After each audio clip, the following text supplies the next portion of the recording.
Okay, hello and welcome to Almost Got It, where we cover what's happening as the entire planet hurtles towards technological singularity.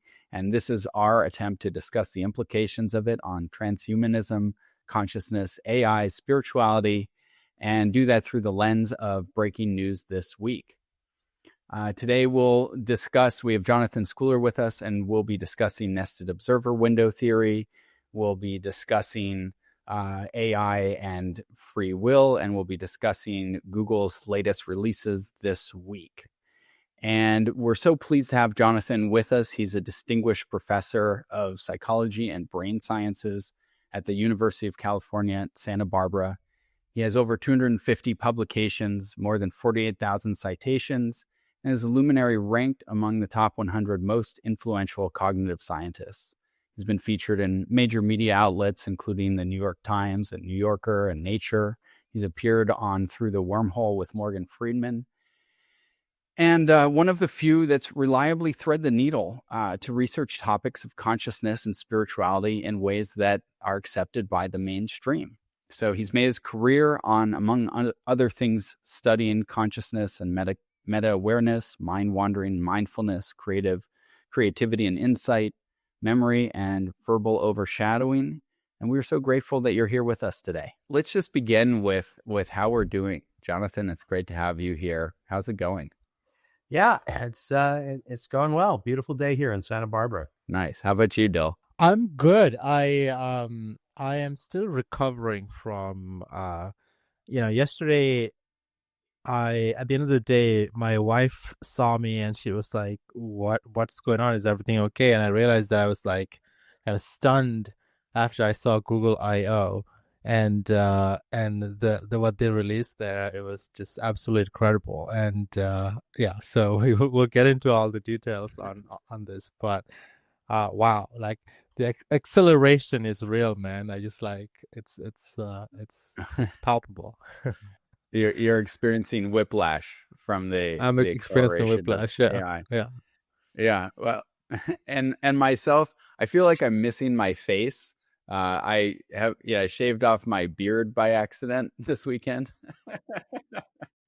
This is the joys of having a 5-year-old. I can't say for sure, but my beard trimmer has little settings which I never change, and so I was heading out to a fundraiser for his preschool, and then just was going to do a quick trim, and then I looked in the mirror and I'd shaved off half my mustache, so I had to do the rest. Anyway, it's slowly growing back, but I haven't seen this face for a decade, so that's how I'm You doing. look younger, so. Well, thanks. Yeah, maybe I needed that. Yeah, Jonathan. Really great to talk to you. I've read quite a few of your papers over the last few days, and really interesting the path you've taken to study everything from consciousness to a number of related topics. And I'm curious, what got you started on this path? Was there like a moment that 5-year-old Jonathan that kind of led you down this path, or what? What were the beginnings? Well, on the one hand, I'm from a long line of psychologists. My great uncle was a professor at NYU. Both my mother and father were academic psychologists. My aunt and uncle were clinical psychologists. My brother is an academic psychologist. He's a professor at Syracuse University. And my son has got a PhD in psychology. So it's kind of the family business. But at the same time, I would say that in addition to that, I was exposed from an early age to pretty deep metaphysical questions. My father gave me Alan Watts's book, The Book on the Taboo Against Knowing Who You Are, when I was maybe 14. And that really had a huge impact on me. I just became really, really interested in consciousness and the nature of reality. And so as I went to study psychology, as was sort of my inevitable fate, I increasingly tried to related back to some of the big issues that Alan Watts had triggered me to think about way back when. And what was it in his book that impacted you, and what was the shift on your own thinking? Well, I would say that one thing was just sort of the focus on conscious experience itself as being just this really fundamental aspect of existence. Keep in mind, at the time, this was quite a while ago. This is when behaviorism was really sort of the dominant force in psychology, and consciousness itself was kind of a dirty, it was taboo really to talk about it. We ran a conference in 1993 on consciousness, and that was really very controversial and provocative at the time. So Watts's focus on consciousness, some of his metaphysics, the possibility that we're all divinity playing hide and seek with itself, was this really intriguing notion. Of course, spirituality is still very much taboo in mainstream science, but at least considering the ontology of it, to considering the possibility that there could be some larger intelligence, is viewed as, superstitious, outdated perspectives. But that perspective I still hold on to, and that I also trace back to Alan Watts. And then there was other things like the yin yang. That was when I first got sort of introduced to this notion of the sort of the masculine and feminine elements permeating the universe. Just a few. A couple questions there for you. So one is just maybe you could define behaviorism for our listeners who don't have the rich background in psychology that you enjoy. Sure. Well, behaviorism was very popular probably from the 30s into the mid 80s, and still has a very powerful influence. It's basically the notion that we shouldn't think about or worry about understanding the internal stream of consciousness, or really anything that's going on in the mind, that psychology is all about studying behavior, and that by examining very basic principles of reinforcement and their impact on behavior, we can understand all that we need to understand about the human mind, to the degree that we even need to understand the mind, and about animals as well. And then in about 70s, 80s, there was a gradual appreciation that you can't understand behavior without understanding people's internal models, without understanding their understanding, without understanding really what's going on in their mind. Treating the mind as a black box just doesn't work. And so that's been a real paradigm shift in psychology and in science more generally. And were many of your, because you had a family of psychologists, so were many of your family members behavioralists? Behaviorists. Behaviorists. They were trained in behaviorism, but I would have to say that I think my father really did push the envelope on that. In fact, he was both a psychologist and a sociologist, and one of the big things that he was interested in was the impact of environmental complexity on cognitive flexibility. So he was studying cognitive flexibility, showing how if you live in a complex environment, you are able to do more cognitively flexible processes, back when cognition was kind of a dirty word. So I probably was inspired by that perspective further to sort of move away from the behaviorist perspective. So then, and then I assume you studied psychology in undergrad and grad school and so on, and that's kind of been your journey, and then you're a professor, has been a professor for a while now. Yes, that's right. I started off studying memory with Elizabeth Loftus, who's one of the world-renowned memory researchers, and then gradually moved more and more into the area of consciousness, creativity, curiosity, some of the sort of more fringy aspects of mainstream psychology. Yeah, that's funny. I'm studying memory right now from an AI agent development point of view, because architecture of memory is such an interesting thing to think about. I'm curious, Jonathan, at a high level, kind of learning all this stuff, starting off as a kid in a family of psychologists and being exposed to Alan Watts so early on, and then I'm sure going through your own journey of getting closer to the truth of the nature of the universe. What are some of the moments you've had in your life where you were like, uh, like, wow, like I can't, I'm just like that just like blew me away, right? Like whether it's an idea, an experience, or whatever. Curious what some of those moments might be. Well, one of those things happened when I was in my final year in graduate school, and I was studying memory, eyewitness memory, and I had this idea actually with my then partner, Tanya Engsler. And what we were interested in was the impact of describing a, uh, a nonverbal experience, such as a face. And typically, you would think that trying to put an experience in words, verbally articulating an experience would be like a form of memory rehearsal and would be helpful. But we reasoned that if you're not very good at describing a face, that attempting to translate that nonverbal experience into words might actually distort the memory. So we did this very simple study where we presented people with a bank robbery and then subsequently had them describe the face or not. And then we gave them a test. And our prediction, much to my shock, proved to be accurate. When people attempted to describe the face, it actually interfered with their later ability to recognize it. This Wow. can be known as verbal overshadowing.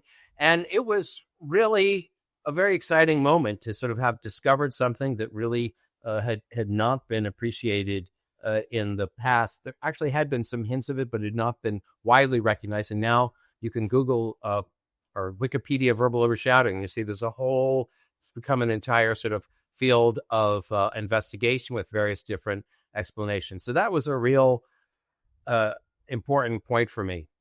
I could tell you a few others, but that was sort And of. what's the explanation that you would have for that? So the explanation is that we don't really have the words to do justice to certain nonverbal experiences, such as the appearance of a face or the taste of a wine. And when we try to translate that ineffable experience into words, we end up relying on the words at the expense of the nonverbal experience, and that overshadows the nonverbal experience. It's also likely that we're sort of shifting from being in a more intuitive mode to a more analytic mode, and that's disruptive as well. So multiple. And maybe to repeat what you're saying, maybe the way I'm kind of hearing what I'm hearing is that trying to describe it in a limited vocabulary almost rewrites the actual experience with what you already associate with those words. Precisely. Yes. Okay, got it. It's interesting. So I have a direct experience of this, where I when I was running Esalen, I used to tell the story of one of the most transformative moments of my life, being at Esalen and having this moment of awakening. And that used to be a very personal, intimate moment for me, that just the thought of it, I could sort of step back into it. And when I turned it into the narrative, I lost any authentic connection that I felt with that moment. Now it's just a story. But this also leads to some more interesting sort of practical things. Like essentially what I'm hearing is, let's say there was a crime committed, and then the police ask someone to give a artist sketch of the person getting away. It's almost by giving the sketch, they then write over their ability to accurately identify the person in a lineup later. Is that what sort of one of the implications here? That is a potential implication, but you have to sort of do a cost-benefit trade-off. So while it might disrupt the memory a little bit, the value of being able to get that sketch may be very important. There's also some evidence that the impact of the verbal description may wear off over time. So if you sort of give people a while, then that verbal description is not going to be as prominent in their mind, and won't be as disruptive. So currently, I would say that while there may be a cost to verbal description, the benefits of it typically are going to outweigh that cost. And this is a little bit of a setup, right? Because Jonathan, you've shared with me among the numerous things that you do, one of the things that is to be an expert witness, to provide testimony on exactly this. And I'm curious, what is that like? What is the impact of your research had on justice? So I would have to say, I'm not sure that the particular eyewitness studies that I've done have had a major impact on the expert testimony that researchers give. I've personally, even though I think verbal overshadowing is an intriguing phenomena, I don't think that, for example, people who've described the witness, that should necessarily be viewed as having sufficiently reduced the quality of their memory that we need to worry about that in particular. That said, I'm very familiar with a lot of the research that I do think is highly important. And some of that research is stuff that I did with Elizabeth Loftus, where we found that when you introduce misinformation, that people routinely incorporate that misinformation into their memories. And just the many different ways in which memory is extremely fallible, and in which people don't appreciate how inaccurate their memories can be. People think, I'll never forget a face, but oftentimes they really do. And sometimes their judgment of the accuracy of their memory doesn't come close to representing the fallibility of it. So there's a lot of really interesting aspects of eyewitness memory that I think are important to take into account when jurors make decisions about the guilt or innocence of a particular suspect. And I routinely do expert testimony on this topic.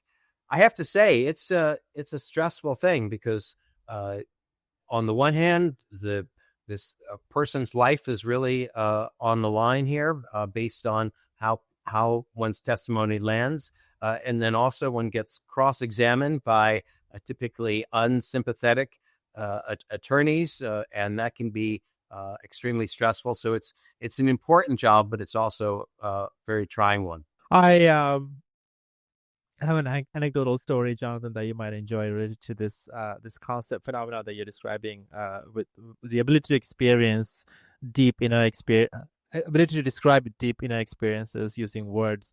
I don't know if you heard of this. There's a in Theravada Buddhism, there are three types of Buddhas, and there's the regular Buddha, or the Buddha as we've heard, Siddhartha, who became Buddha, and that's like the kind of there's a specific word for it, I forgot, but this is the type of Buddha who just like can't realize the truth by himself, and also has the ability to construct language to explain what he learned to a population. And then there's a second type of Buddha called a Pache Buddha, I think, in Pali. And this is the type of Buddha who realizes the truth, but it's sort of on his own, and he's just like he just like becomes the Buddha, but he doesn't have the ability to communicate that because it's just it doesn't have that skill. And then the third type of Buddha is the Arhat, which is like the type of Buddha that learns the truth from the first type of Buddha, and then kind of like follows that path and gets to enlightenment. So yeah, I think it's a kind of an interesting distinction that is really ancient, but people kind of going far back, thousands of years, people still ascribed and understood that explaining these inner experiences with words is actually really hard. There's just limits to what language can accomplish, but this also provides the opportunity for other sort of related ways of communication, such as parables, such as metaphors and analogies. And I think that these poetry, even all these different ways of trying to evoke an understanding instead of describing it as Zen koans. I think there's a lot of interesting ways that you can sort of triangulate on the limits of language and help people to be closer to the truth. And, one of the things that I feel is interesting, Jonathan, is I feel like you're sort of a judo master when it comes to metaphors, right? I mean, you're trying to describe these complex or abstract concepts of consciousness. And maybe you would share a little bit with Dylan and I about the metaphor that you have for your what you call the nested observer window theory. Maybe share what that is and that metaphor for us. Actually, before that, I'd love to get into this, but I wanted to ask Jonathan, what is your definition of consciousness? Because depending on the definition of consciousness, you could argue that consciousness is sort of like, in certain definitions, it could be substrate independence, algorithm independence, right? Like you could achieve consciousness, but it might not be like human-like, right? But then depending, some other definitions kind of like don't allow that. So I'm curious, what do you have a preferred definition? A great question. Sure. Yeah, let's do that first. So there really is a increasingly accepted definition of consciousness that's being used both by philosophers and researchers at present. This is one that stems from Nagel's famous paper on what it's like to be a bat. And essentially, the notion is that consciousness is equivalent to there's something like to be that thing. So if a table, if there's something it's like to be a table, then it's conscious. Most of us don't think there is anything it's like to be a table, but many of us think there's something it's like to be, most of us think there's something it's like to be a dog. Many of us think there's something it's like to be a fish. And so basically consciousness is equivalent to experience. And you can sort of take the most sort of rudimentary kind of experience, something like approach avoidance or pain, suffering, something like that. And if something is capable of having an experience of, say, suffering or any experience whatsoever, then it's conscious. So basically, consciousness is equivalent to experience. Now, I make a distinction between consciousness and metaconsciousness. And I think oftentimes we get confused by this distinction, and that's led to a lot of confusion in the field. So my favorite example to demonstrate this is the case of mind wandering while reading. So almost all of us have had the experience of reading along and suddenly realize our eyes have been moving across the page, but our mind is entirely elsewhere. And most of us appreciate that if you're reading, but you're thinking about something completely unrelated, you're not really able to extract much or anything at all about what you're reading. And yet we do this routinely. And the explanation for this is that when we're reading and this happens, we've had what I call experiential consciousness. So experience is happening, but we lack meta-consciousness or meta-awareness. We haven't taken stock of what's going on in our mind. And then there's this moment where we go, oh, I was just mind wandering. Where did I stop paying attention to the text? And then we have to go back. And so there's experience, which is just the content of consciousness, and that's continuous. That happens all the time. But meta-awareness, where we take stock of what's going on in our mind and realize that, for example, it's not what we thought it was, that only happens intermittently. And what this means is that we could be having an experience and fundamentally not realize that we're having the experience at the time. Is another way to describe meta-consciousness would be, is it the experience about the experience itself? Yeah, it's basically as if you were to turn a mirror onto the experience and see what's going on in the experience. Now, it's important to say that meta-awareness or meta-consciousness can be distorted. So you can take stock of your experience and get it wrong. And we've all witnessed this. For example, you're having an argument with somebody who's clearly quite angry. And you say, why are you so angry? And they shout at you, I'm not angry, right? I mean, it's very clear in that circumstance that they are angry, but when they took stock of their experience, they aren't recognizing that for themselves. And I think in many situations, we lack an accurate re-representation of our experience when we take stock of it. And one thing here, I heard you said meta consciousness and then meta awareness. And is there a way that that awareness and consciousness, at least at the meta level, are sort of interchangeable Yeah, so I conceptually? treat meta-awareness and meta-consciousness as synonyms for one another. And in the original paper in which I introduced it, I, raised the possibility that there could be some meaningful distinction made between those two terms. But at least to present, meta-awareness and meta-consciousness are treated as synonyms.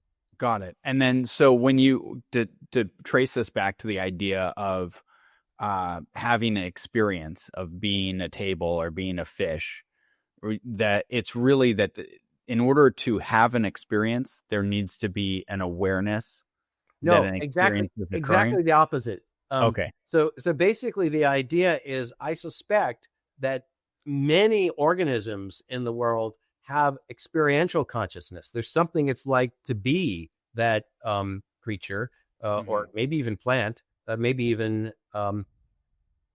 molecule. I think it could go all the way down. But I think meta-awareness is a much more rarefied state that may be limited to only certain higher order animals that are able to really take stock of their experience. And it may even, at least in the way we experience, rely on language, because when you have a moment of meta-awareness, at least in the sort of the standard state, it's in a propositional form, like, oh, shoot, I've been mind wandering when I meant to be reading. So I think experiential consciousness may really be very, very broadly distributed, and meta-awareness much rarer. Much rarer across species. Cross Right? species. Yeah, I think all people have it. Okay. Yeah. Maybe, I don't know. Maybe I should debate that. There's a couple people I question. Yeah. There are things that reduce it. So, for example, we've done research showing that alcohol reduces meta-awareness. So we have people reading text, and we measure their mind wandering two different ways. One way is we ask them to press a button every time they notice themselves mind wandering. And of course, if you just press a button saying you're mind wandering, that reflects a moment of meta-aware mind wandering, because you just said, oops, I was mind wandering. But then periodically we ping them. We go, just now, were you mind wandering? Keep in mind, they're in a study where they're supposed to be catching their mind wandering, and they're supposed to be paying attention as they're reading anyhow. But routinely, we're able to catch the mind wandering with the ping before they notice it themselves. And when we did that same study, but we gave people alcohol, what we found is that they were markedly less likely to notice the mind wandering themselves, and markedly more likely to be caught mind wandering by the probe. So it suggests that what alcohol does is it reduces meta-awareness. And this may explain why alcohol is so dangerous, for example, when people are driving, because it really has a 1-2 punch. On the one hand, you're more likely to have a lapse. And on the other hand, you're less likely to be meta-aware of the fact that you're having a lapse. And that may totally problematic. A kind of like like an implication of what you're saying almost sounds like a higher order consciousness, almost by design, by necessity, needs to have the ability to mind wander to some degree. And I'm curious if that's right. And then two, do you think, is there any correlation between mind wandering and the level or the amount of consciousness? Okay, so let's sort of unpack that. There's a number of different things there. One thing I think that's really important to emphasize is that in many situations, you want to avoid meta-awareness because it takes up its cognitive load. You have to reflect on what you're doing. Sort of in the ideal circumstance, you're just doing. You're in this flow state. In fact, the flow state where you're just really, really engaged in what you're doing is routinely lacking in meta-awareness. And in fact, when you think, wow, I'm in flow, what happens? It knocks you out of flow, right? So there's meta-awareness is sort of one of these things that you want to bring on board when you need it, but oftentimes it can be interfering. And in fact, I think verbal overshadowing may be another situation where it's disruptive. There's research showing that when people are sort of verbalizing after in the process of putting, for example, that it messes up their putting game. And so you can see that there really is value to to avoiding meta awareness in many circumstances. Also, in social situations, if you're constantly thinking, what is this person thinking about me? And did I just say the right thing? All that processes can interfere with really sort of being in the moment. There is an interesting thing we can talk about maybe later on, which is mindful meta awareness, which we've thought about, which is non-propositional and maybe very different. Then with respect to mind wandering, I do think that mind wandering is a valuable thing to do from time to time. We've done a fair bit of research looking at creative individuals and documenting that quite a few of their creative ideas happen not when they're at their desks, not when they're actively pursuing the problem, but sort of pops into mind in a mind wandering moment. So mind wandering does seem to be a very valuable element.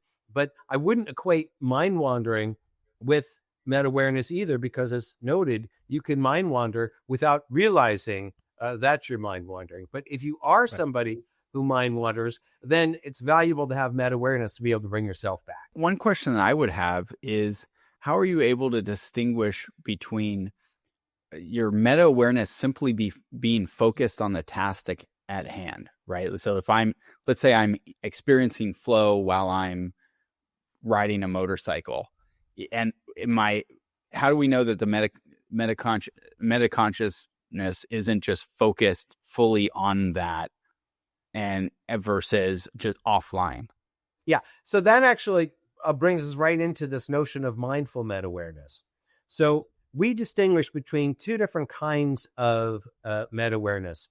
One kind is the kind that I've just been talking about, where you lose track of what you're doing, and then you have this moment of sort of realization where you have some sort of propositional statement that occurs in your mind, such as, oh, geez, I've just been mind wandering again, or wow, I really am angry, something of that sort. And that's what we call propositional meta awareness. And that's the kind that really can be disruptive.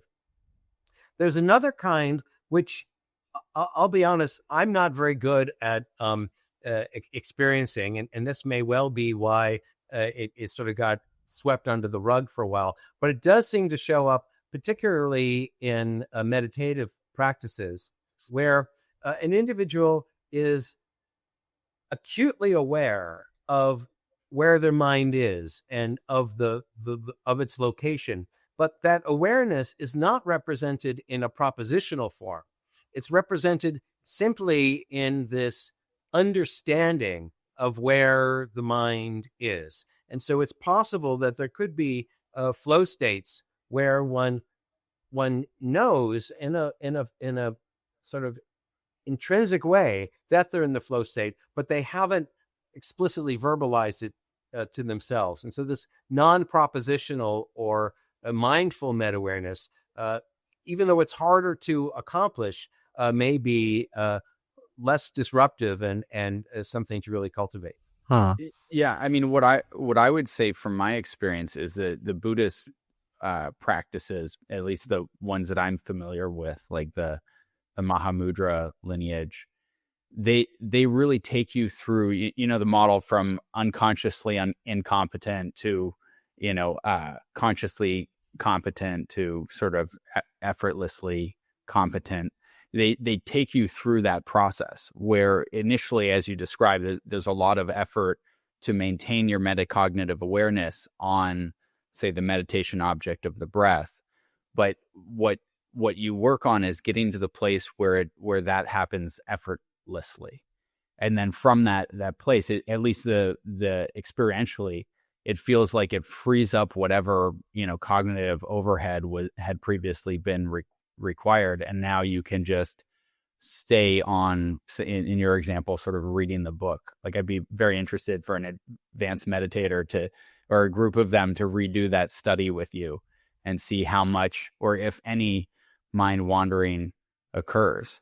We did do that. Okay. We done a number of studies demonstrating that when you give people practice in a meditation, that they mind wander less.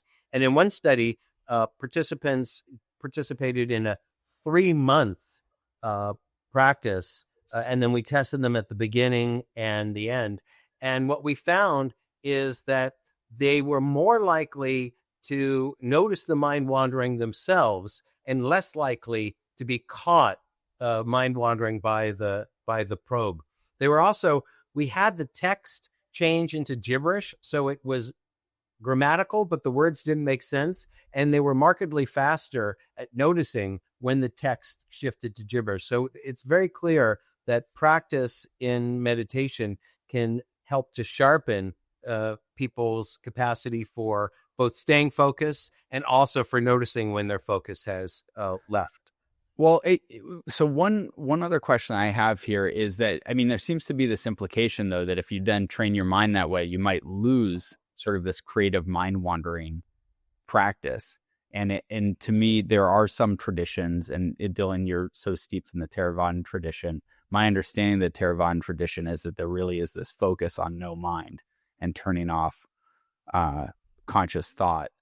But in some of the other traditions, they sort of get to the place of effortlessness, and then you hold this broad field of metacognition while allowing experience to arise. And so thought activity still arises, but you're not distracted by it.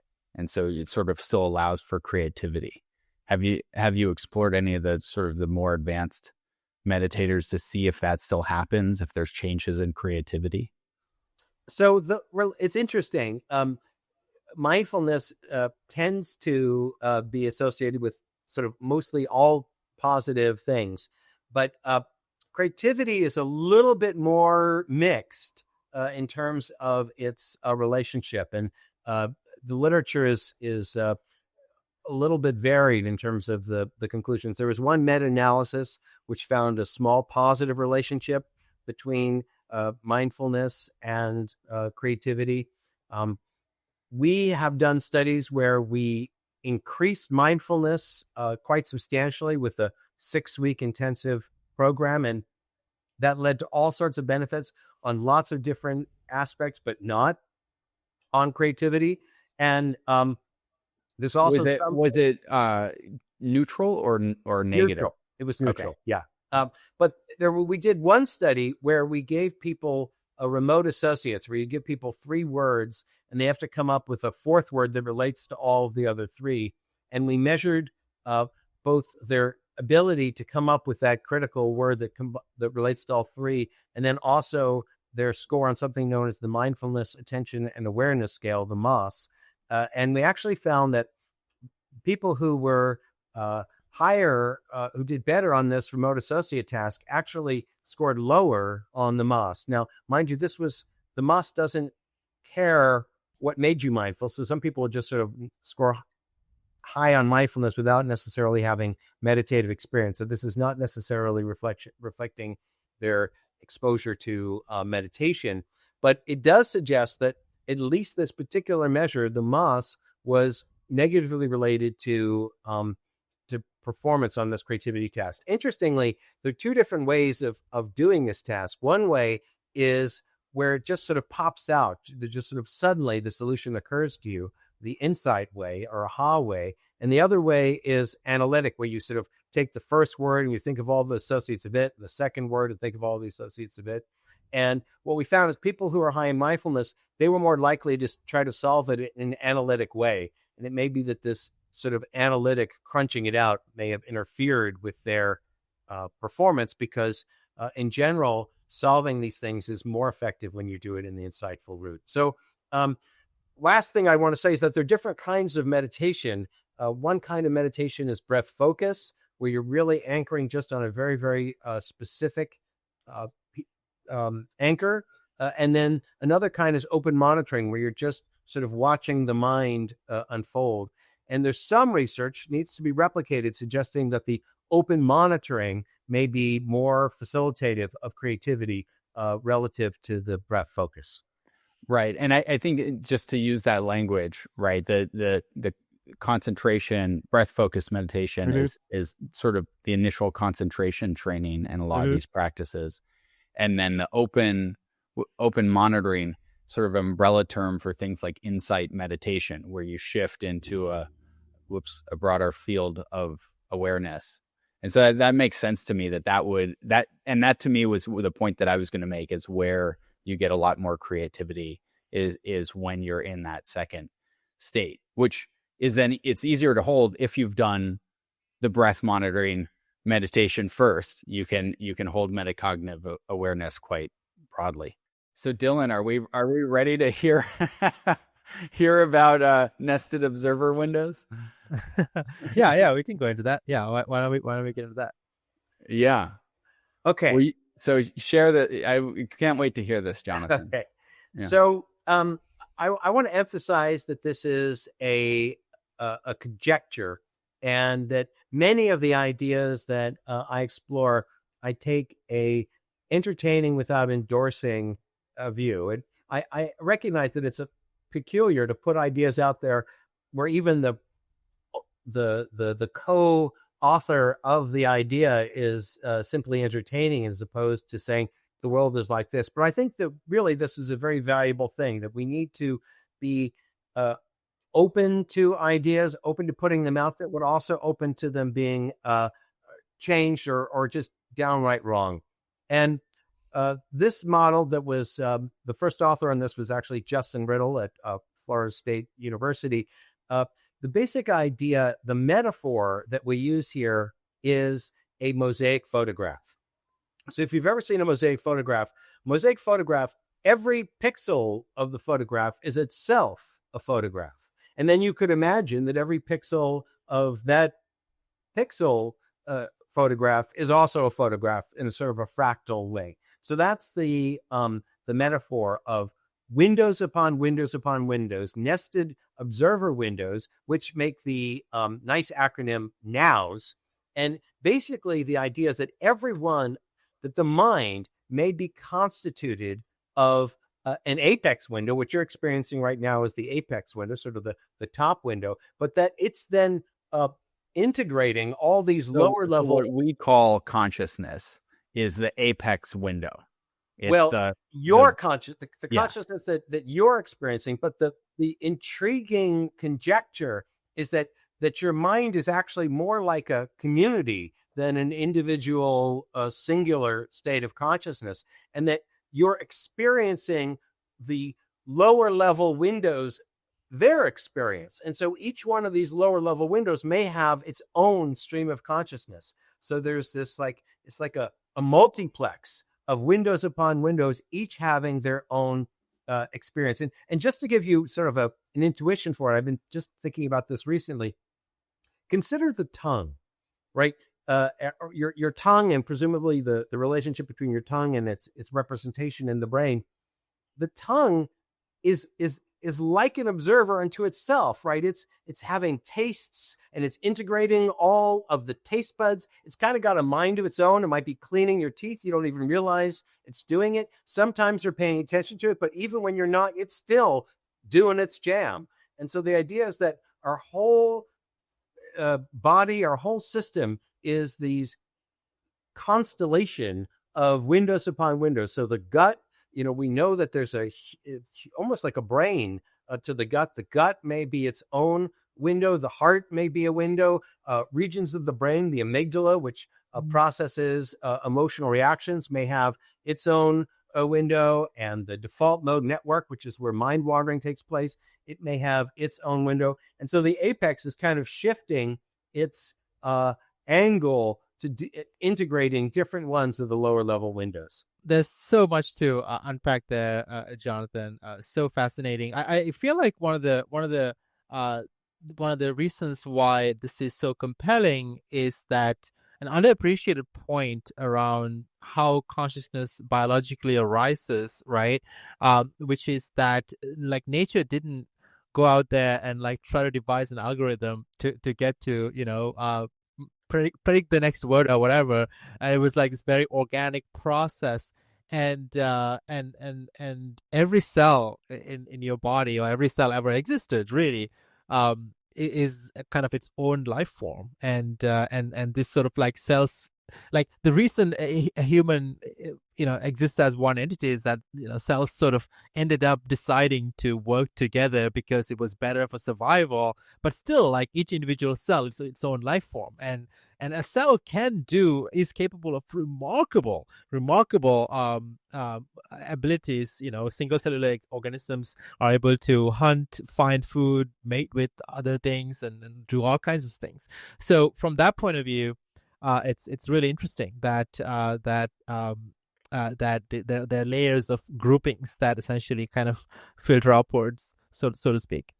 Right. And of course, cells are composed of organelles, and each one of those individual organelles seems to have their own plausible window of experience. And those organelles are composed of proteins, and quite possibly even the proteins serve as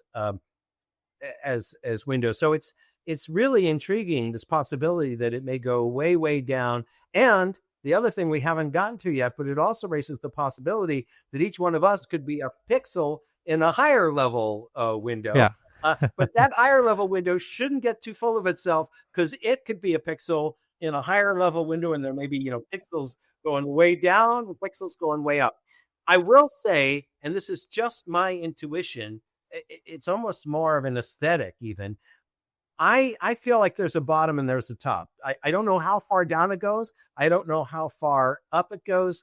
But for me, it's more intuitive to think that there is it might go all the way down to strings, some very, very, very low level. And, it might go up to the universe itself. I don't know. But I feel like there's a bottom and a top, but that's just a preference.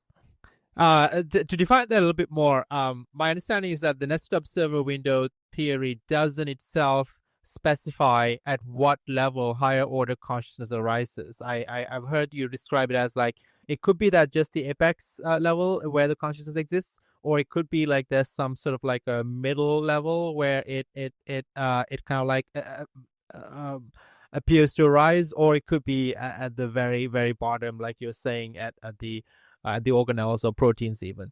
We just don't know. The idea, the conjecture, is that there's something it's like to be every window. There's something like to be each one of those windows. Now, we were talking about what meta-awareness. Where is meta-awareness in this model? And in our paper in the neuroscience of consciousness, we speculate that meta-awareness actually could be a lower level window that is reflecting what's in the apex. And so when the apex turns to look at meta-awareness, it sort of sees itself, and meta-awareness is like a lower level window that serves as a mirror, essentially a distorted mirror for meta-awareness. In terms of a higher order thinking, more complex reasoning and that type of stuff, basically the idea is that as you go down lower and lower level windows, those windows are organizing less information, and so they are less complex. And so the higher order processing has to be at a very high level window because it's integrating lots of lower level windows. And to put a point on that, please correct me if my understanding's off here, but I've heard that the anterior cingulate cortex, the ACC in the brain, is sort of responsible for attention, and that meditators who do that concentration style or breath training, you actually see that area of the ACC grow in its density and firing over time. And would it be that area that is doing the metacognitive awareness, or at least the attention? I definitely think it contributes. It's important to recognize that a lot of these, the windows are typically more like circuits than they are single regions. And so there's, sort of the whole executive network, which integrates the ACC, is going to play a role, and the windows sort of shift as synchronization processes take place. But the anterior cingulate seems to be very important for consciousness, and it's particularly important for for conflict monitoring. So if an oops happens, if you catch yourself mind wandering, you can be sure that the interior cingulate is sort of it's caught this sort of error detection, this conflict monitoring. So it's definitely involved, but I'm always very cautious in making any particular region of the brain the seat of a particular function. Jonathan, speaking of kind of those levels of consciousness or at the layers where it could arise, I think it's particularly interesting when it's to talk about um, uh, the types of consciousness that could exist closer to the apex, because that's what we're most familiar with. I've heard you talk about some crazy examples of like what might anecdotally point us in this direction, some evidence that exists out there. Can you talk about some of those examples for the benefit of our listeners? I think those are some like really compelling. Sure.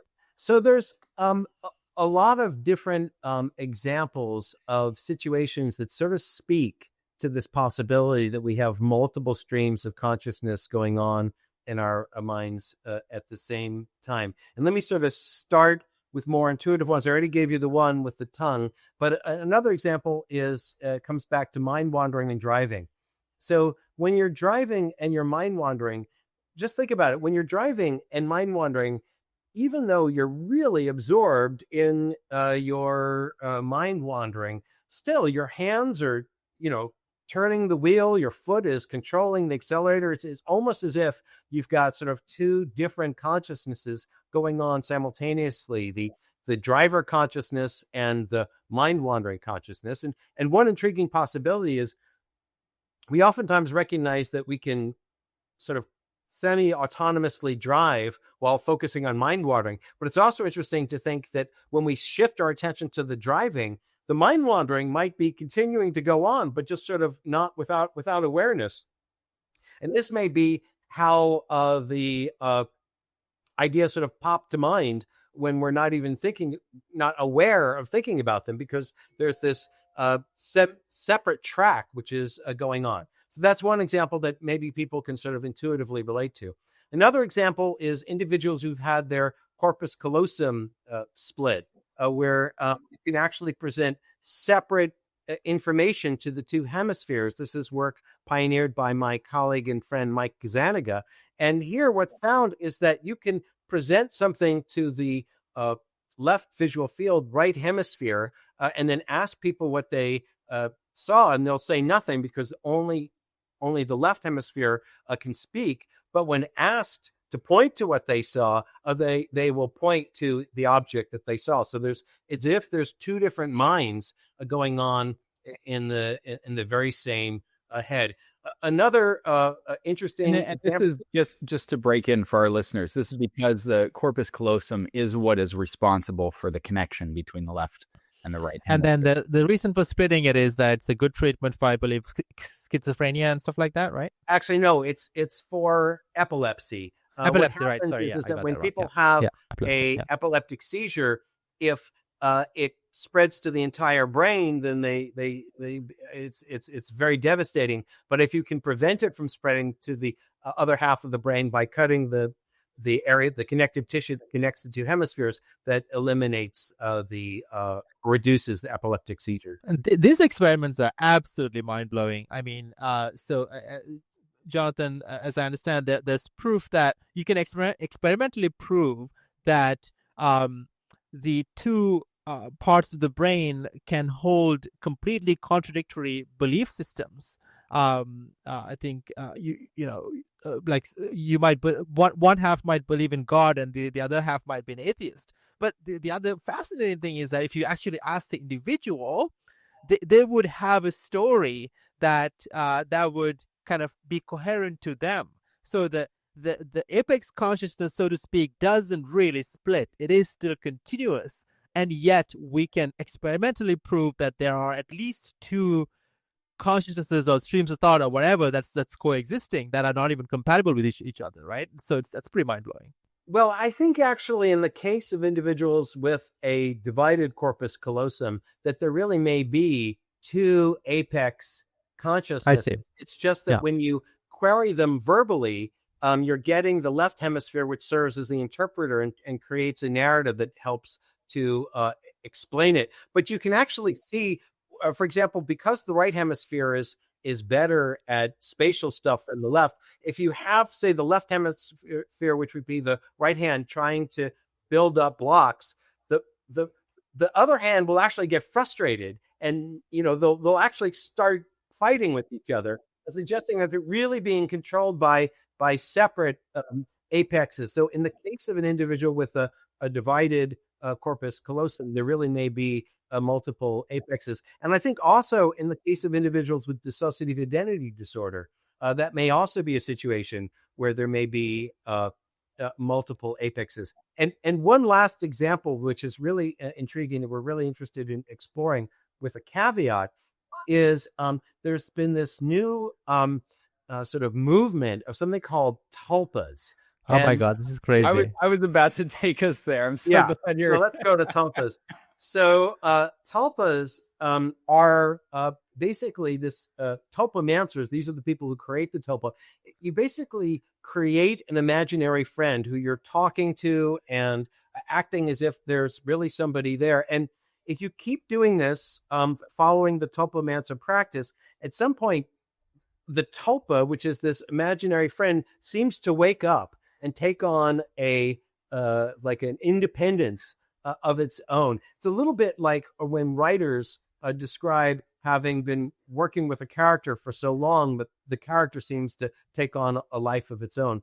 And the individuals who have tulpas have the experience that these tulpas may have their own independent stream of consciousness. And we actually want to do a research in which we present one message to one ear and have the tulpamancer, so the mainstream person, listen in one ear, and then have the tulpa attend to the other ear. And the idea is that people who've got tulpas may be able to simultaneously attend to two ears, just different messages in the two ears, where most of us can't do that. The one concern I have is that I worry that this could wake up, that this could cause meta-awareness in the tulpa itself. And imagine waking up to realize that you're some lonely person's tulpa, trapped in their head. To me, that could be very disturbing. So I want to be careful in this research to not cause super depressed tulpas. I mean, let me play this back. So I'm myself, I'm a human, right? I'm having my human experience, and then I start imagining a character like a best friend. It's purely fiction in my mind, like small children do. But then there's this risk that you sort of don't know what's going to happen, where if you, Jonathan, start engaging it through the experiment, it wakes up as its own consciousness and entity. But then it's trapped inside of me. Yeah. So I think it does wake up already, but I think it's woken up without meta-awareness. This is my conjecture. So it hasn't really taken stock of the full extent of its experience. And I think this may be what happens with people with dissociative identity disorder, where the individual identities really do have meta-awareness of their distinctiveness, and may even be fearful of treatment in which they essentially could get lost. People may be familiar with the Severance show, which is this really interesting show where there's an innie and an outie, and basically you let the innie, you basically send these people into this company. You fracture your mind, and sometime of the day you're outie in the outside world, and sometime of the day you're your innie that's doing all the work, and neither one has any memory of the other. But in that show, the innies feel like if the person is to be reconstituted, it's essentially the death of the innies. So there's this real sort of concern that once you really have this distinctive sense of identity, that reintegration is fearful. Wild. speechless here. So then does that raise some ethical concerns? Yeah, it does. I think you really have to sort of think deeply about probing these situations. I will say I've talked to people who've done split brain research, uh, investigating, particularly querying the right hemisphere. And what I've been told is that it takes a couple of days for the right hemisphere to wake up and start acting independently. So even And the there, wake up, is that triggered by the researcher's behavior? Because so like the brain is severed, but then it's the right is still sort of asleep and isn't functioning with metacognitive awareness until there are some events or experiences that cause it to go it's online. not giving a separate report from the left hemisphere until you query it a sufficient amount. It's not clear even then that it has metacognitive awareness. In fact, I'm kind of hoping it doesn't, because I think a right hemisphere with metacognitive awareness could get frustrated.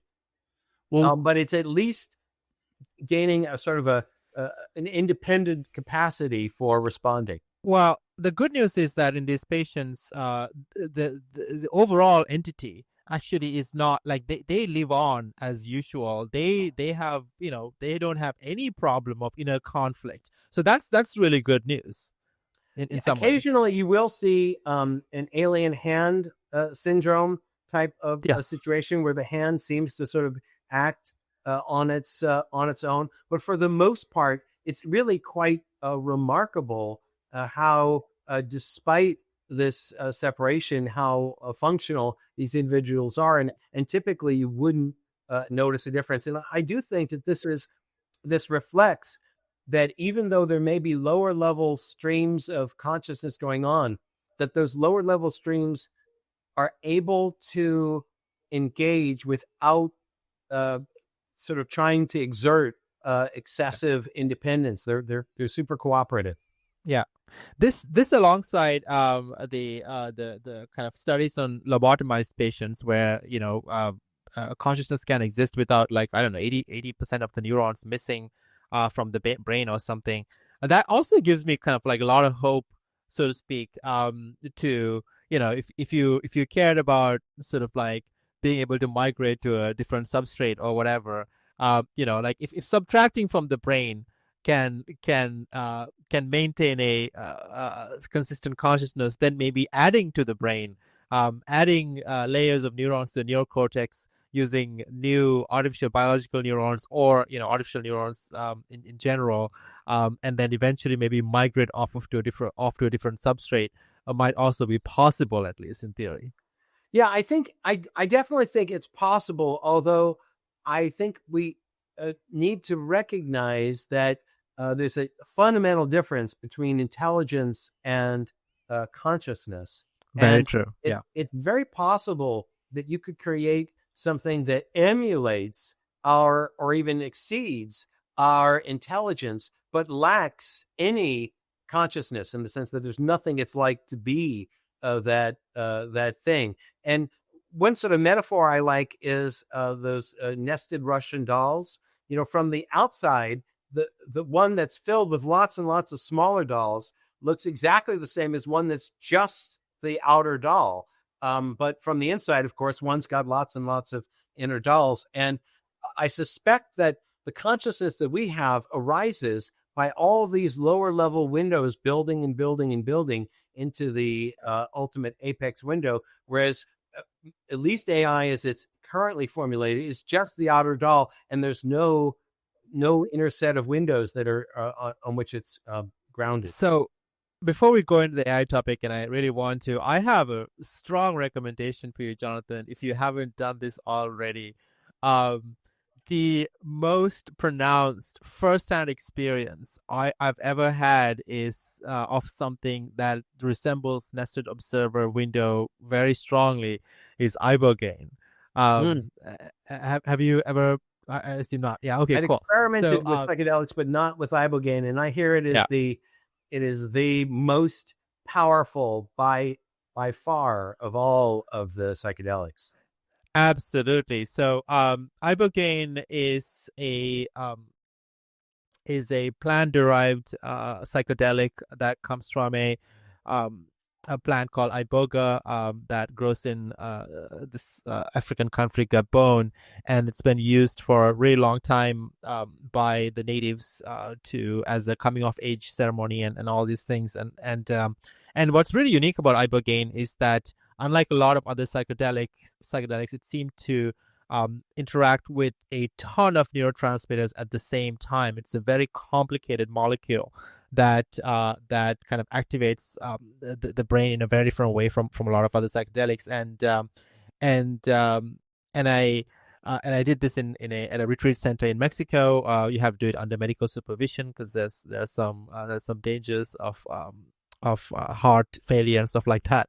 But it's absolutely unique, and it's a very long experience, like 12 plus hours. And the experience is unique in that it's and the only time I've heard voices inside my own head, and they're sort of like having their own conversation, right? It's just like it's almost like sort of taking my consciousness and breaking it down to like this kind of like sub parts that kind of makes it up, and you can talk to them, and they respond, right? And then you can also like sort of like this is also true for like kind of um visual hallucinations that are like sort of like not in your control. It's like you kind of see like a movie playing out in front of your eyes, right? That type of thing. And that was like a incredibly surreal experience. And yeah, I think you would tremendously enjoy it firsthand, kind of like given your area of research, to try that out.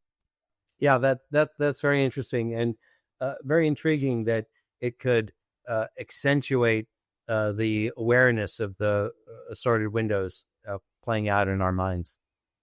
Well, and one question that I have is there a test for metacognitive awareness? Like I found myself wondering, are there lower orders of consciousness in my body right now that may have metacognitive awareness? So not only there is something that it is to be the I, but that the I has some awareness of an I, even though I don't have access to that metacognitive awareness. Yeah, that's really an intriguing question, and it's challenging. And we're able to, for example, study awareness at the apex level by having individuals make responses to a particular thing. So were you just mind wandering? And I've speculated that you could possibly demonstrate sort of meta awareness at multiple levels through getting different kinds of self reports going. So, for example, if you were to have a pet, well, let me back up for a second. We did a study once where we asked people to indicate how hungry they were, and we either had them fill out a Likert scale from 1 to 7, or we had them use a grip control.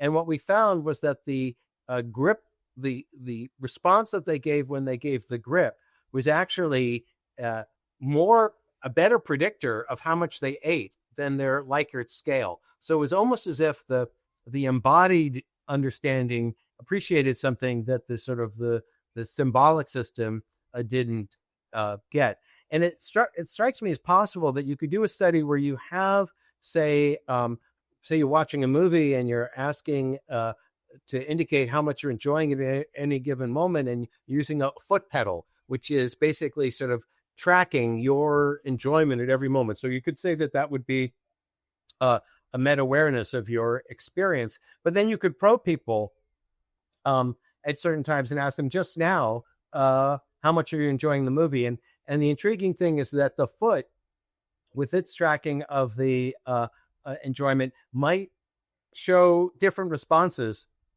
than the hand, and that would suggest that basically you would sort of automatized a meta. You'd gotten sort of one of the lower level systems to sort of represent its experience of the movie in a way that the top level hadn't. So there are certain things like that that I think you can do. But at the end of the day, you have to rely on some kind of self-report.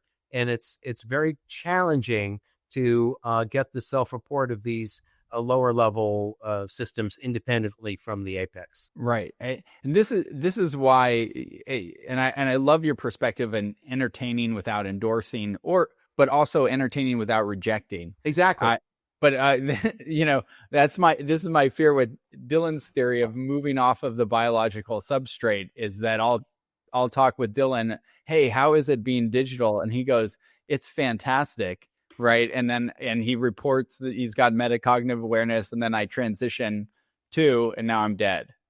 So that's my main fear. And you have to trust self-report. Yeah, this is we could all be philosophical. Well, I know I'm not a philosophical zombie, but you guys might be. Although I give you the benefit of the doubt, but the possibility of philosophical zombies, which is the idea that from the external perspective, they report being just like everybody else. There's no, the lights are on, but nobody's home. Right? There's no actual inner experience, and I think it's a real concern that you could download yourself into some other system, and from all external merits, you seem to be exactly the same person, but there's just no one home. I mean, that is like, this happens at every night, right? When you go to bed, like your consciousness basically shuts down, and like for all I know, I could have not existed until this morning, and I just like woke up with all the memories that I have, right? So, and it's completely okay, because we have this sense of hope of continuation and the memories of continuation. So yeah, I mean, yeah, absolutely. You could be perishing and being reconstituted every moment, every second. Exactly. A new you. And on the one hand, that's very reassuring because it means that death is no more than just any other moment. We're died because we're perishing in every moment. On the other hand, it's disconcerting. There's a philosopher, Parfit, who introduces a teleporter thought experiment, where essentially you imagine like the old Star Trek situation where you are on the planet, beam me up, Scotty, then you're on the deck. Everything seems to be fine. But in his thought experiment, what's really happening in the transporter is that all the molecules are reconstituted on the deck. But in one thought experiment, you don't disintegrate on the ground, but you're reconstituted on the deck. So there's two versions of you, the one on the ground and the one on the deck.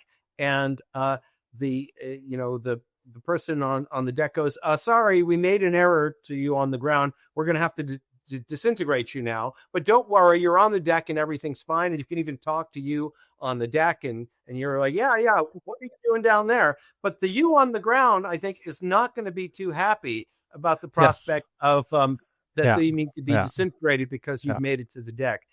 But this may be a metaphor for what happens to us every moment anyhow. Yeah, absolutely. Wow.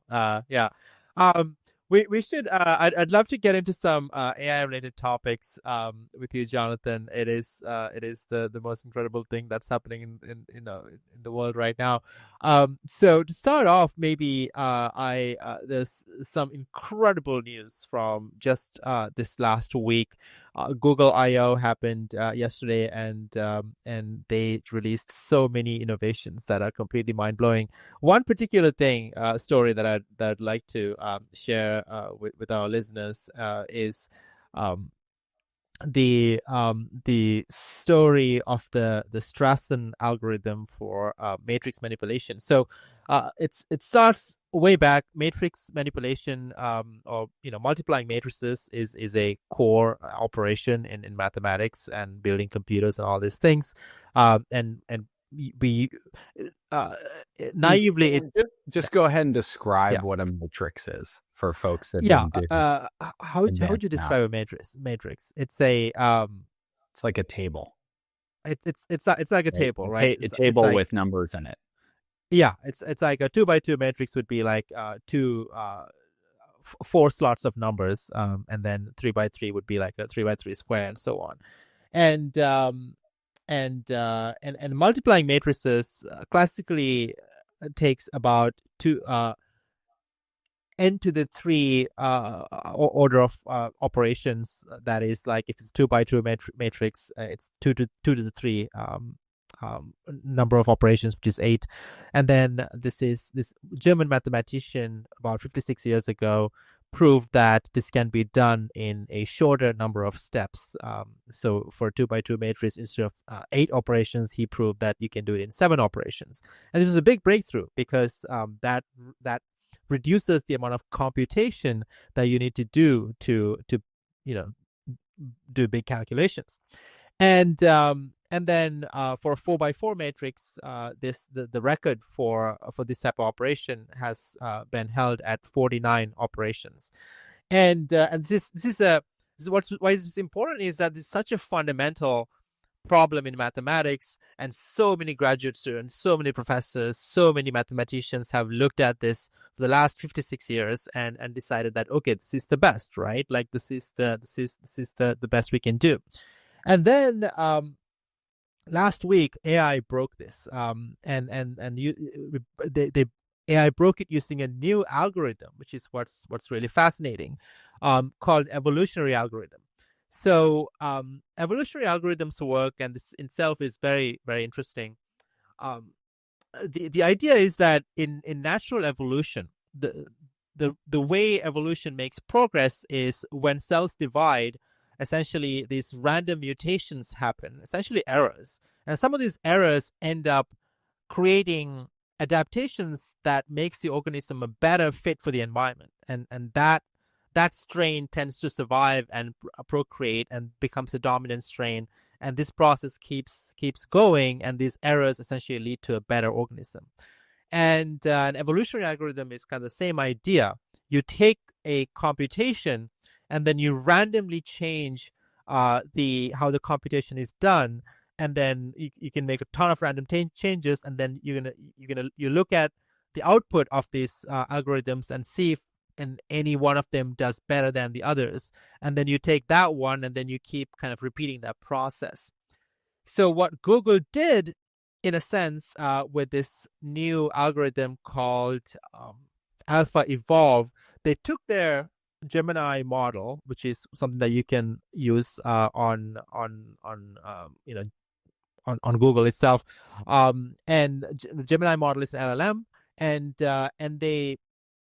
they create an algorithm around this, where this thing is now capable of taking a prompt to solve, say, the Strassen problem, and then it would make random changes to the prompt, and then it would run it on Gemini, and then take the output, and then see if the output improved, right? And then if the output improved, and then it would take that prompt and then keep making changes to that prompt. So using this process, this new algorithm called Alpha Evolve using Gemini was able to basically break or set a new record for this 56-year-old problem, and was able to complete 4 by 4 matrix multiplications in 48 steps instead of 49. This is a huge breakthrough, because one, this is AI contributing to fundamental science, fundamental mathematics for the first time, maybe in history, in a meaningful way. Two, this reduces the amount of energy that takes to build AI itself, because all of AI is built based on matrix multiplications, right? So now it takes less power to build more advanced AI. And three, they use the same methodology to improve the circuit boards that go into the TPUs, the essentially the GPU like things that that AI runs on, right? So the TLDR on what's wild about this story is that for the first time maybe in history, we definitively have an AI product that improves itself. And what's even crazier is that they did this using an older version of Gemini, and not even the top best performing one. And this is, it's just like everything, all this stuff is accelerating at a breathtaking speed.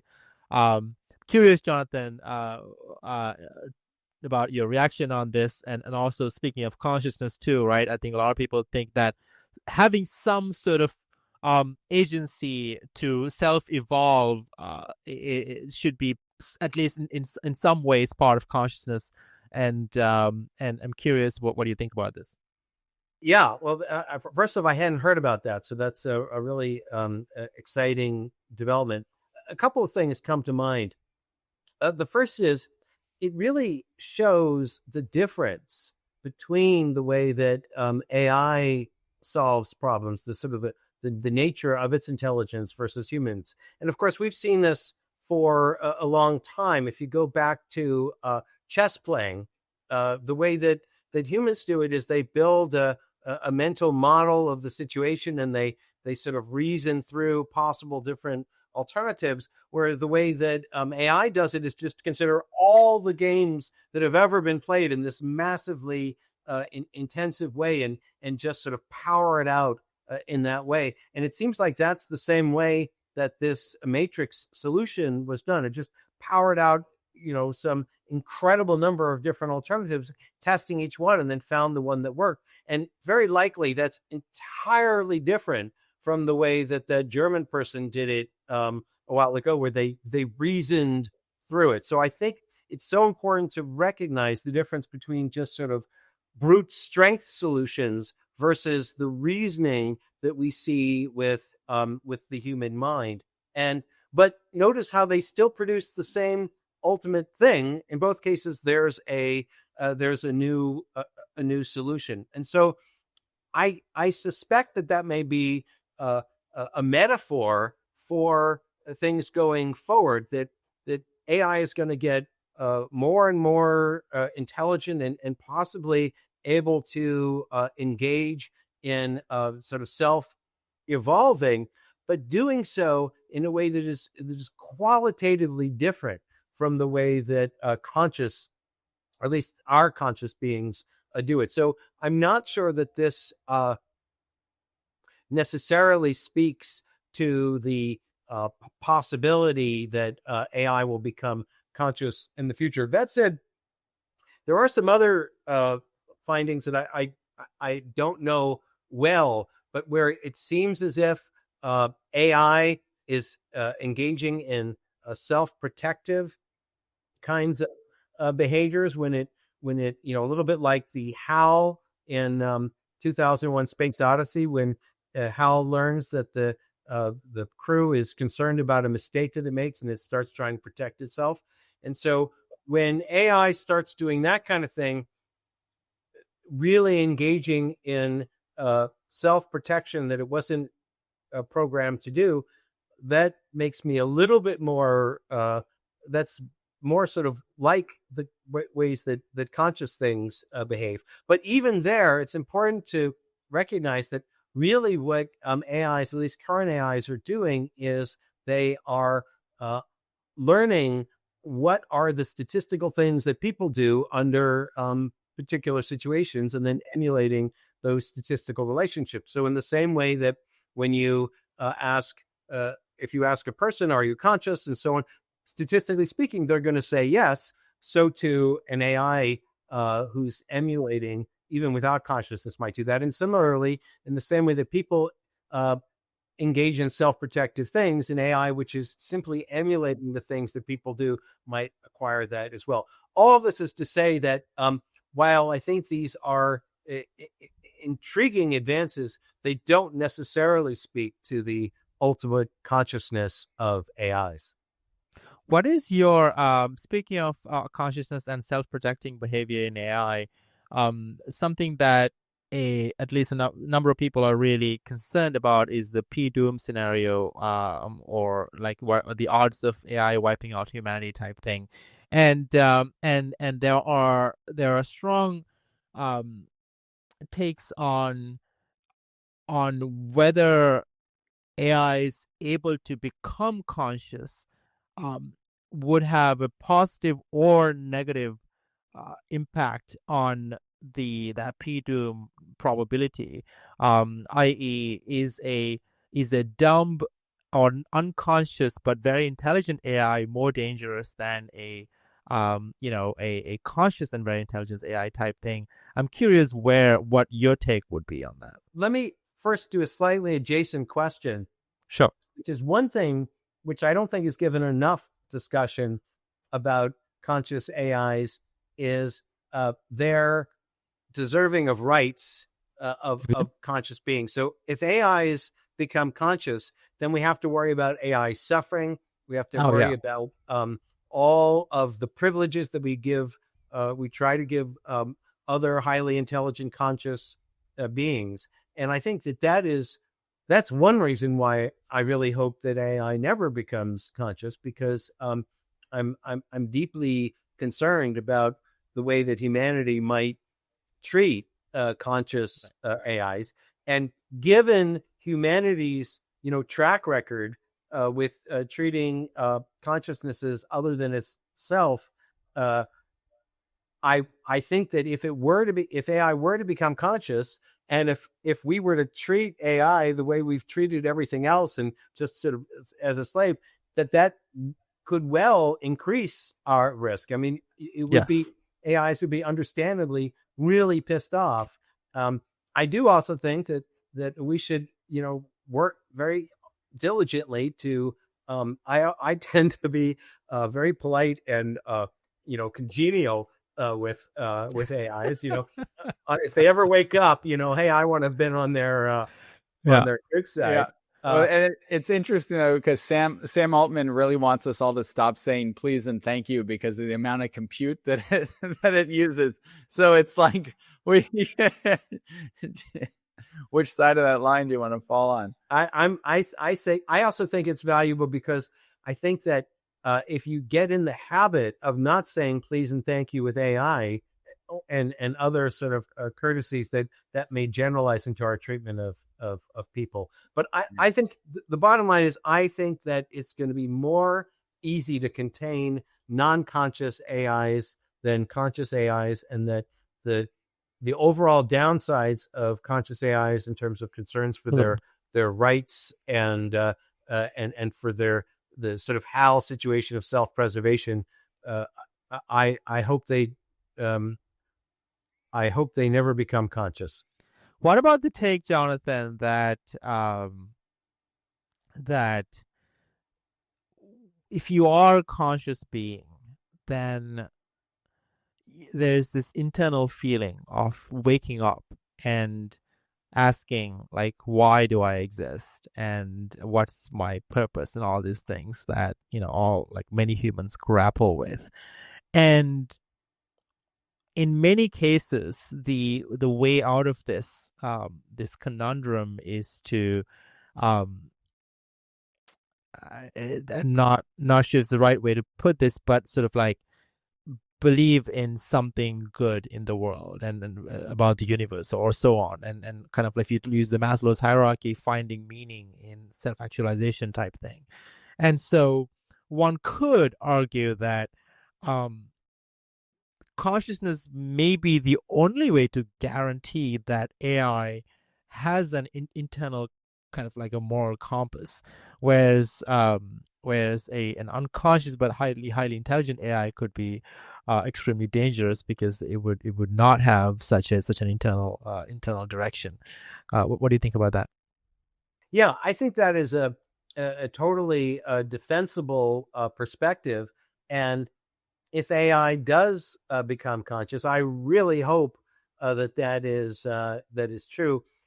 There have been Ken Wilber is one person who comes to mind. There have been people who've sort of speculated that in addition to sort of the development of cognitive intelligence, that there's also a moral intelligence, and that as we become more and more intelligent, we develop higher and higher levels of understanding of sort of the moral behaviors, and so it seems plausible that an AI could, as it becomes both highly conscious and highly intelligent, you know, solve all of our problems and have a real moral conscience. So I think I certainly hope that if it does become conscious, that it has that quality. And following that, I mean, if AIs really were to become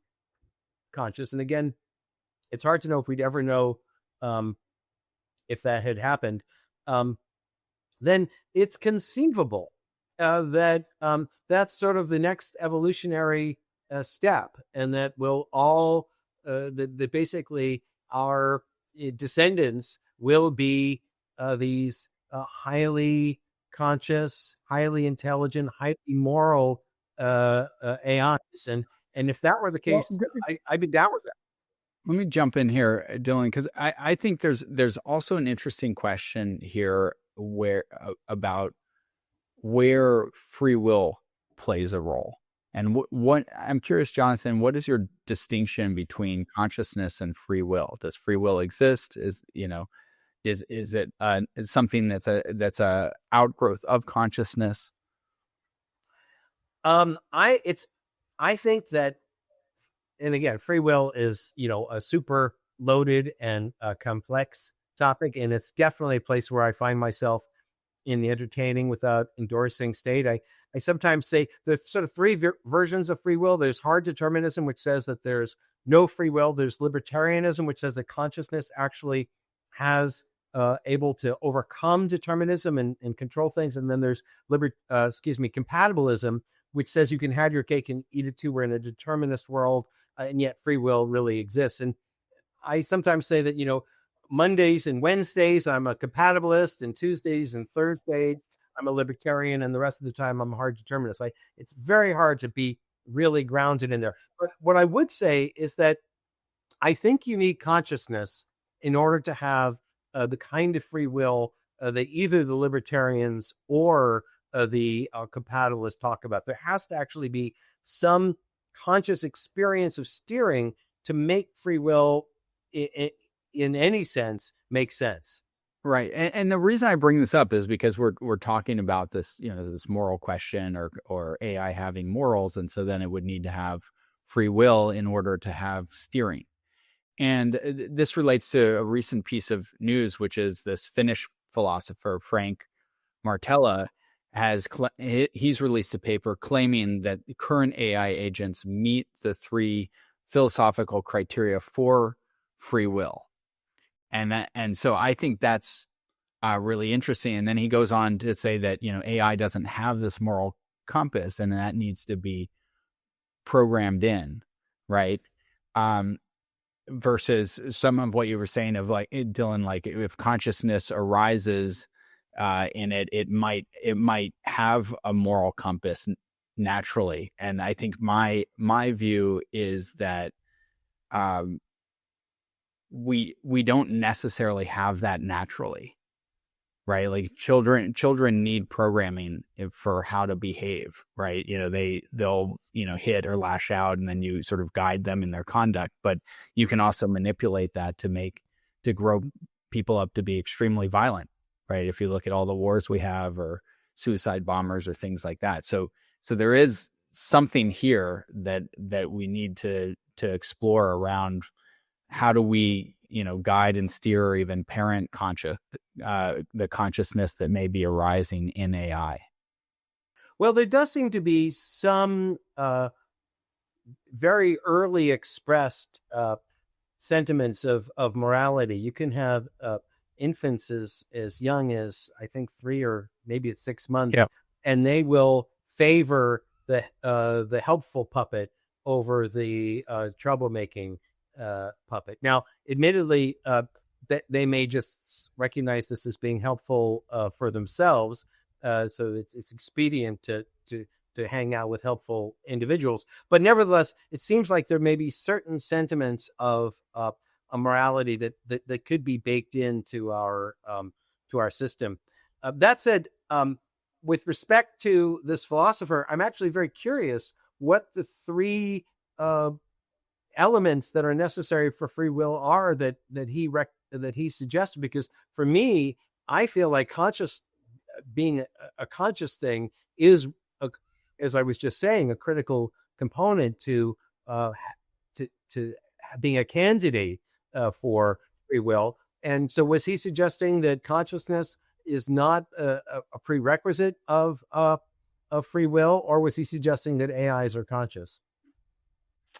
I think Dylan, what were the three things? It was setting goals, planning, and then adapting based on sensory feedback. So I would just take issue with that as being, I mean, I think that does work in a certain kind of, that might work in a certain kind of very basic compatibilist kind of viewpoint, but it I don't find it personally satisfying. It's also a very much a behaviorist explanation, going back to some of the earlier things that we talked about. It does not address the sort of the hard problem of consciousness, i.e., like the feeling of kind of like being conscious.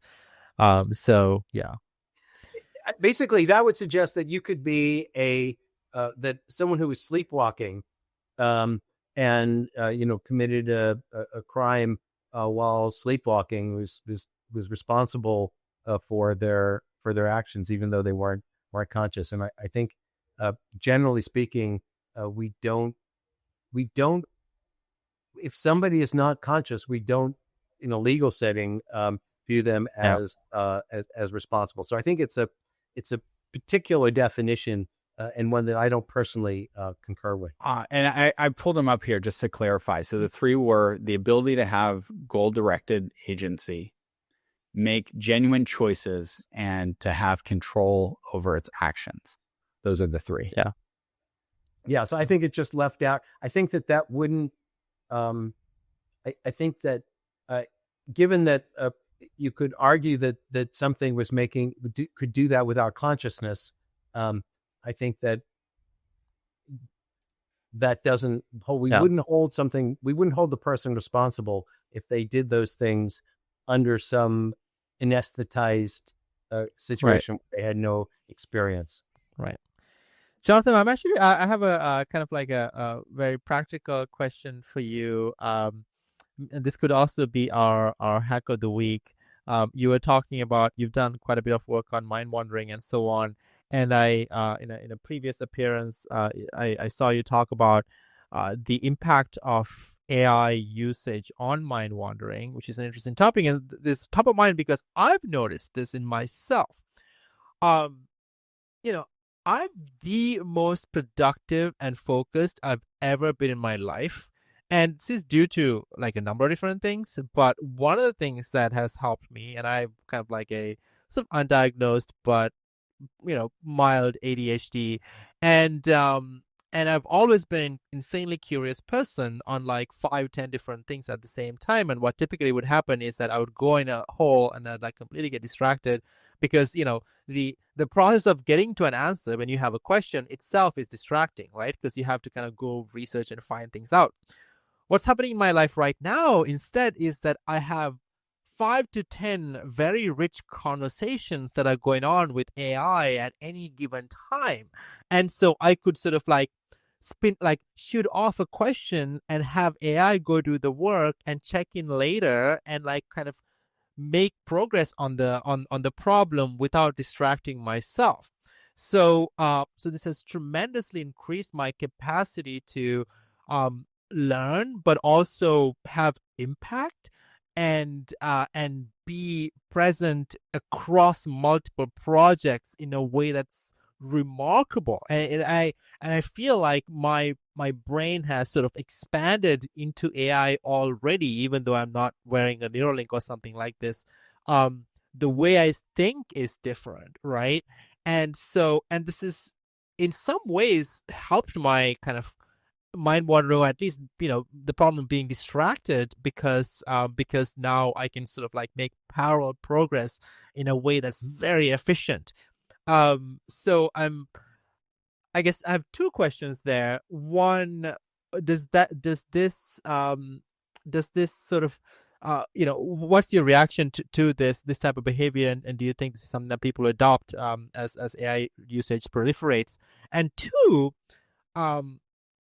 I've also noticed that not everyone uses AI this way, and I see this in my company sometimes, where like like people with agency tend to use AI this way, but people with less agency, say people who are doing customer service jobs and stuff like that, they use AI as almost like a crutch, where they copy paste from AI and they like do less thinking, not more thinking. So I'm curious if this type of thing could, unfortunately, may even widen the gulf between highly agentic and less agentic people. So I'm curious what you take about this is. Yeah, that's a great question, and it opens up a lot of things that I deeply care about. First off, I would say that the key thing that you're tapping into here is general interest curiosity, Uh-huh. which is this open-ended desire to ask questions and gain understanding. And I think that AI, for people who have this general interest curiosity, I think AI is really an amazing opportunity to be able to get lots of interesting input on the questions that they think about.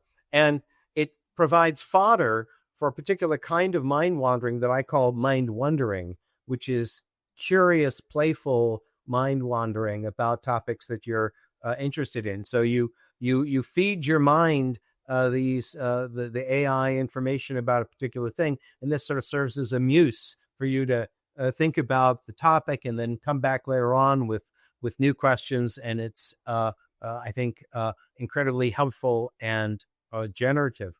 At the same time, I think that there is also this risk that individuals can face, particularly individuals who are less curious. But even I'll admit that this I've experienced this myself.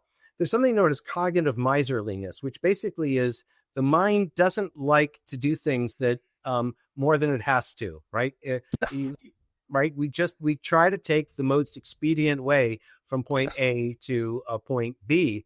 And if you know that the AI can sort of figure something out for you, it may discourage you from figuring it out for yourself. And I think, especially in the context when people are writing, if they think that the AI can write it better than they will, then they'll stop actually doing the writing themselves and just let AI do it. And oftentimes they won't have thought as deeply about it because they just let, oh yeah, that sounds good, and pass it off to AI. So I think that it's important to keep some lines in the sand, and one of them is, let AI feed you with intriguing ideas, but then integrate it yourself and write yourself, and don't let your brain get lazy because AI can do everything for you. But within that framework, using AI as an inspiration for feeding curiosity, I think, is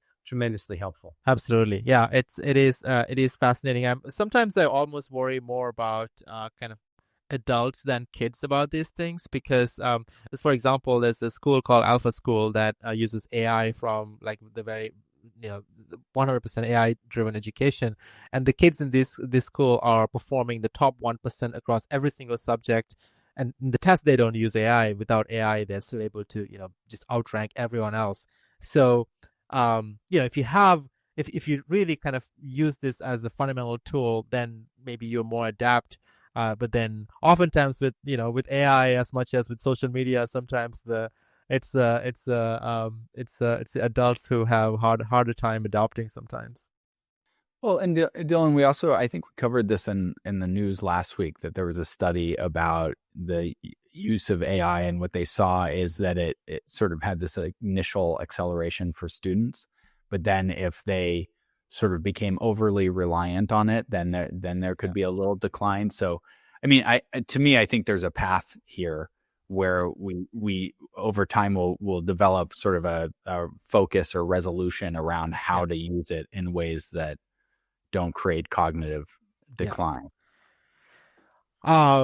Jonathan, Just one other thing, which I think really could be a powerful use of AI. So we're finding that exposure to art, particularly sort of innovative art, as in critically acclaimed animated film shorts, can enhance what we call state openness, which involves increased creativity, curiosity, intellectual humility, and conceptual expansiveness. And But this is just exposure to art. What about generating art? And so one conjecture that I'm really excited to see done is to have people play with AI in terms of co-creating art of one sort or another with prompts. And the idea is that in the process of engaging in artistic expression with the AI, that this may then lead to this state openness, which may enable them to be more creative and curious in other domains. So just taking 10 minutes, creating some art, and then getting to whatever it is you need to work on could be a real source of inspiration. Jonathan, funny you say that. I'm hiring a team of creative directors right now at my company, literally to do that. Like, as their full-time job would be to use AI to generate art and content for social media. So maybe there's an interesting study there. Yeah. I do have. It's been such a fascinating conversation. I have one last question that I want to ask you, and kind of more of a metaphysical, maybe personal question. You mentioned Alan Watts, and my favorite Alan Watts quote is that the one about how you're essentially a being that is living a very long life, and you're kind of bored of the experiences that you're having, and you keep constructing more and more constrained experiences so that to make things more fun. And then finally you decide, I'm gonna create an experience that's 70, 80 years long, and I don't even know that I'm living this experience. And thus the implication is that you're essentially a bored god. Um, and um, and and then I take that quote and often think about the life that I am living. I mean, it's not that I grew up in Sri Lanka to in a poor family and all these things, and like, but then at the same time I have this like incredible arc in my life, and it's just been up and up, and just like feels incredible. And then we all as collectively get to live in one of the most prosperous times in the most prosperous time in history of human history and history of the universe, as far as we know, and maybe witnessing the most important moment in the history of universe, as far as we know. Again, the birth of a new consciousness, new intelligence, and do you ever wonder, like, how did you get to be the guy to live your life and witness all this? And do you have, I don't know, do you ever wonder, like, isn't this like almost a little unusual and odd that you get to be this person? Yeah, I mean, I have incredible gratitude to get to be this person at this life and in this century and everything. It's really quite astounding, and it was very much this idea of we're all divinity playing hide and seek with itself. That was the idea that I read when I was 14 years old that set me off on this direction, and I still feel like that is a Yeah. incredibly compelling perspective, and one that I seriously entertained without endorsing. That said, I think there's also an interesting other way that we could have gotten here that goes back to the nested observer windows.